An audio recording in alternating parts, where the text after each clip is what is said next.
আজ নিয়ে এসেছি মরলা মাছের চচ্চড়ি।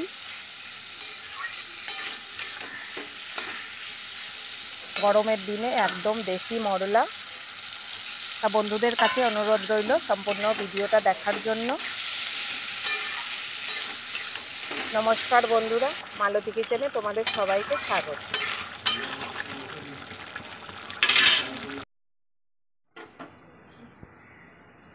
এখানে দেখো দেশি মরলা,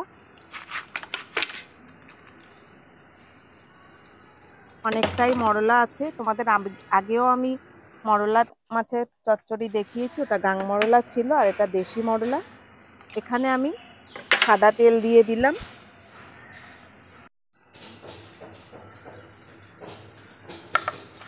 এখানে আলু, পেঁয়াজ, কাঁচা লঙ্কা কেটে নিয়েছি।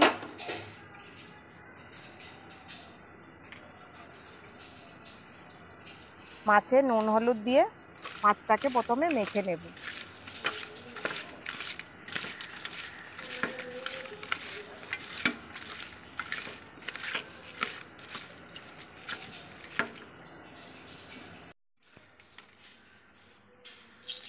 তারপরে অল্প অল্প মাছ দিয়ে ভেজে নেব। আর এই মরলা মাছ হালকা করে ভেজে নিতে হয়, বেশি কড়া ভাজলেই শক্ত হয়ে যায়। কিন্তু যখন আমরা এই সামুদ্রিক মরলা করব তখন মাছটাকে একটু কড়া করে ভেজে নেব, তাহলে এই সামুদ্রিক যে গন্ধটা ওটা থাকে না। কিন্তু এটা আমাদের পুকুরের বা কোনো বিলের খালের মরলা, এটা দেশি মরলা, যদিও বাজার থেকে আমাদের কিনে নিয়ে আসা হয়েছে। মাছটাকে নেড়ে দিলাম।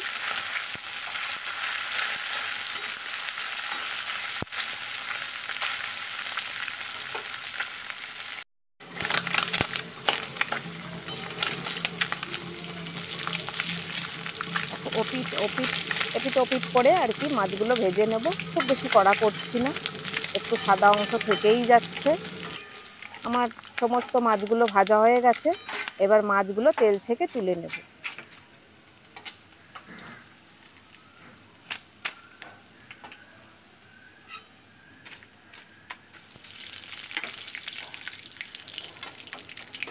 এদিকে কড়াইতে কালো জিরে দিয়ে দিলাম ফোড়ন।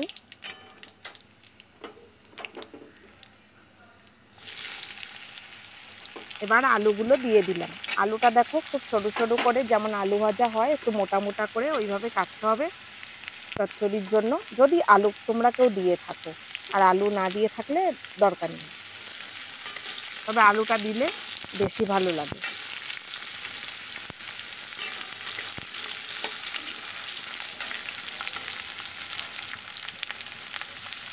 আর কুচনো পেঁয়াজগুলোও দিয়ে দিচ্ছি।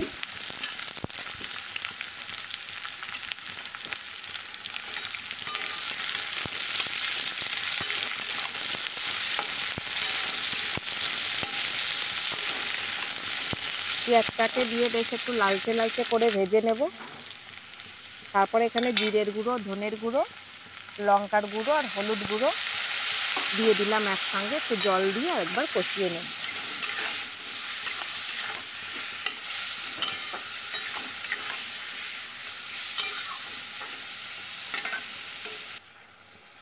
এখানে বড় একটা টমেটো কুচি দিয়ে দিলাম।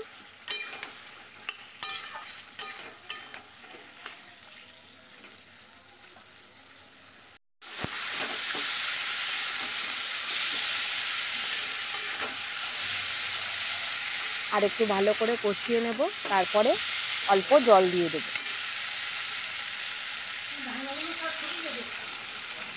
অল্প করে জল দিয়ে দিলাম। চচ্চড়ি করতে গেলে সবসময় অল্প জল দিতে হয়, যেমন মাখো মাখো এরকমভাবেই থাকবে। ভাতটা মেখে খেতে হবে, ঠিক এইভাবেই বানাতে হবে।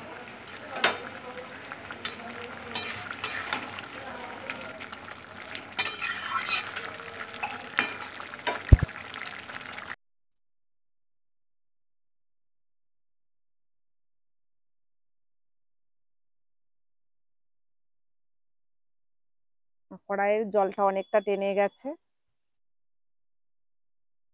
এবার মোটামুটি মাছ, আলু সমস্ত কিছু সেদ্ধ হয়ে গেছে। এবার আমি নামিয়ে নেব।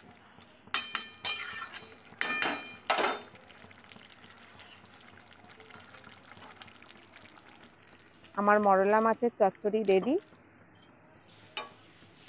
ভিডিওটা ভালো লাগলে লাইক কমেন্ট শেয়ার সাবস্ক্রাইব করে দিও।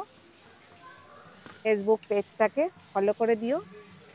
দেখা হবে পরের ভিডিওতে। ভালো থাকো, সুস্থ থাকো। ধন্যবাদ।